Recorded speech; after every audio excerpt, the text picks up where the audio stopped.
Hi, my name's Judy, and this is my channel. I like to talk about spiritual things.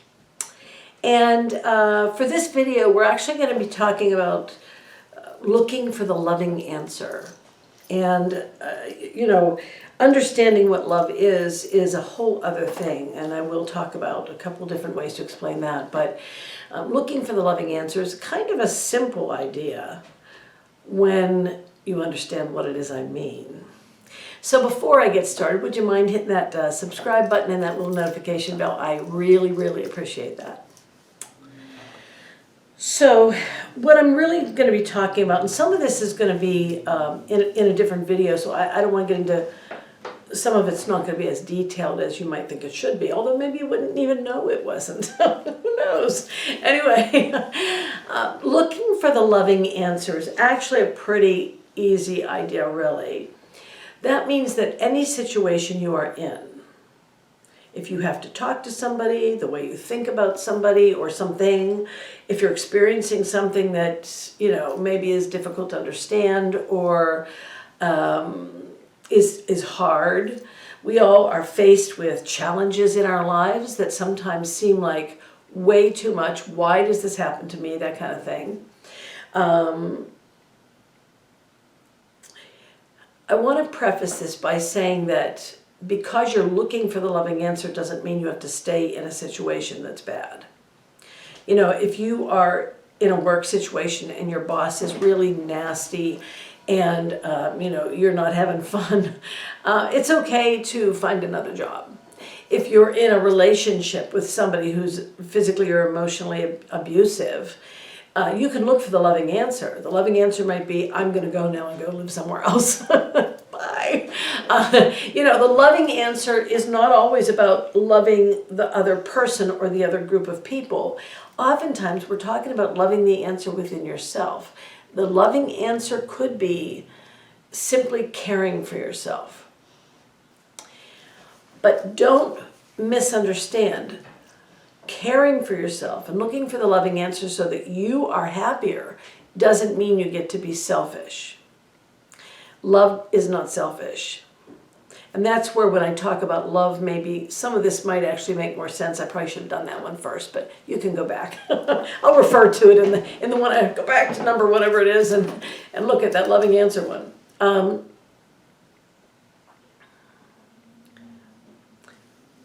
If somebody hurts you. And sometimes, I'm going to say most of the time, people don't even do it on purpose. We get hurt because of our own insecurities, not because of what they said or did. But sometimes people are mean. There's mean people out there. We talked about that. And if something they did or said hurts you, you can react a lot of different ways. You can, boo-boo, Or you can, usually this is what happens, you go tell somebody else how mean that person was. But if you have a spiritual outlook, or you want to, what you can do is attempt to look for the loving answer. And I'm not talking about giving the person an excuse for being mean. I'm talking about understanding that you have no idea where this person is coming from. You don't know what's going on in their day. You don't know what's going on in their life or their heart. You don't know their journey. So the loving answer might be, instead of taking it personally, because if somebody's mean, it really isn't about you ever. It's always about them. Always. If somebody's being nasty, it's not about you. Because they're probably nasty to everybody. It's about them. So looking for the loving answer might be just to not say anything back. The answer is empty, nothing. Maybe the loving answer is just to try not to even get into that person's space for a while, because obviously you upset them enough for them to say something mean. You didn't do it on purpose. They may not have done it on purpose. But you can avoid it. That doesn't mean you ignore the thing completely, but the loving answer isn't a permanent answer sometimes. It's just, in the moment, a loving answer is, I am not going to respond with anger. I am not going to respond with hurt. I'm going to respond in the most loving way I can, which might mean I'm going to walk away. Or I'm not going to talk to that person for a little while and give them a break. I'm not going to say anything mean. The loving answer is usually not the long-term answer, which can go a lot of different ways, like divorce or, call the police, something like that. But the loving answer is in the moment, how am I going to respond? And you think about the most caring, loving thing you can do for any human, not that particular person that's making you angry, but any human. How would I react if somebody who says they love me says that to me? Well, that happens all the time too, right? So, but how can I react in a loving manner? That doesn't mean you go hug them, or it means you are choosing to be. You're choosing not to carry it on, carry it through, keep it going, cause the anger to get bigger. Because along the way, you're both going to be hurt, and along the way, you're not pulling anybody forward, you're bringing us all further back. You have to be responsible as soul within your human form. If you want to be. Some people don't want to be. If that makes you feel better temporarily, fine, but you know what, in the long run, it's not. You're still going to feel like crappy, and you're probably going to get mad, more mad, angry, and how's that helping? Anything. It's also true that in the world, we can consider other people. There's a lot of charities out there, for instance. If you feel strongly that, animals are being treated improperly, ASPCA. If you're worried about children who have cancer and dying, St. Jude. There's a United Way, Salvation Army, American Heart Association, Alzheimer's. There's so many organizations out there that you can, if you have the money to offer $5 a month or whatever it is, you can do that. There are soup kitchens you can go and volunteer. And I'm not talking about, maybe even every day. This might be something you do once a year. But we can all help each other out by also remembering that those people who you're trying to help have a lot of pain in their lives. And the loving answer might be to try to take just a smidgen, just a tiny bit for a half a second, to give them just a moment where they're not sad, alone, depressed, angry, hurt, all the things that we don't want to be. And some people are homeless, sometimes not because they're drug addicts or alcoholics or mentally ill. They just fell in hard times. And they're living out of a car if they're lucky. People are having hard times, and it's really not because of some choice they made, but even the people who make the choices that turn them into somebody that's having a hard time, it doesn't mean we can ignore them either. Remember, we are all equal in God's eyes. We are not different. We're no different. We're no better. We're all equal. God doesn't look at the person who goes to church every Sunday in a fancy hat any better than the person who's grumbling with alcohol coming off of his breath, who just peed his pants because he didn't have a bathroom to go to anyway, and he was probably maybe too drunk to get up. And he's saying, F that and F this, and God doesn't have a God.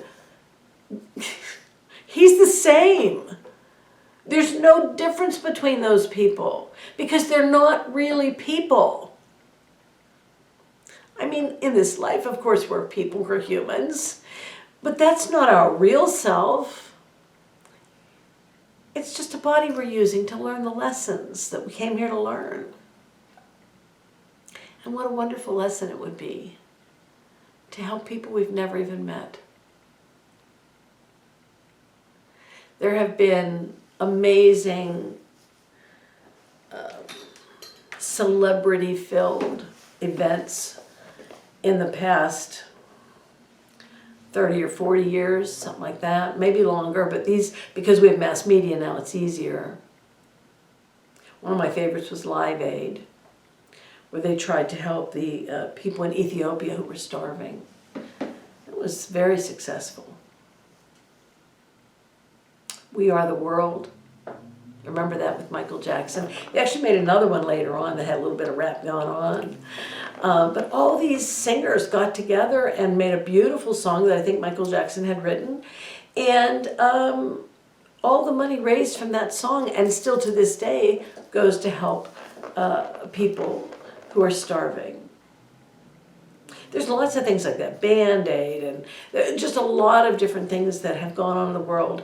And even if you can't be the celebrity on the stage, or you aren't a singer and you weren't invited, you can still donate to places. And again, if you can't donate money, then you can donate time or some of the old clothes you have that you haven't worn for 20 years and you think you're really going to get down to a size 8 again. Talking about myself.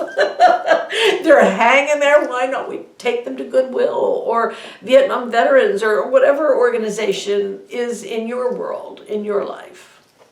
We can all do things like that. And you know what? It makes you feel so good. Just to drop off a couple of dresses at Goodwill. It feels so good. I was just talking about depression right before this. How wonderful, how much better would we feel if we do something for someone else? Selfishness it doesn't help you. Greed, selfishness, you think you're getting all this stuff? No. It's like a black spot on your heart that keeps growing. The light comes from giving. So, the loving answer, give a little bit more of yourself. In some way, however you can. Once a day.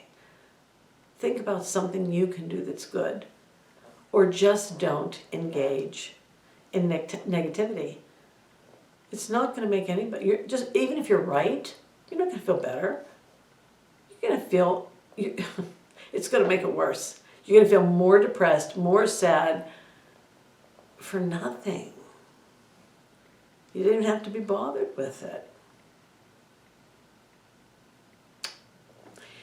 If what I'm saying to you makes sense, or if you hadn't thought of it that way, or even if you had and you just think, oh, everybody knows that, what's she talking about? That's okay. Would you hit that like button for me, please? And I would love if you'd leave me some comments. I cannot tell you how much I enjoy those. And I do answer them.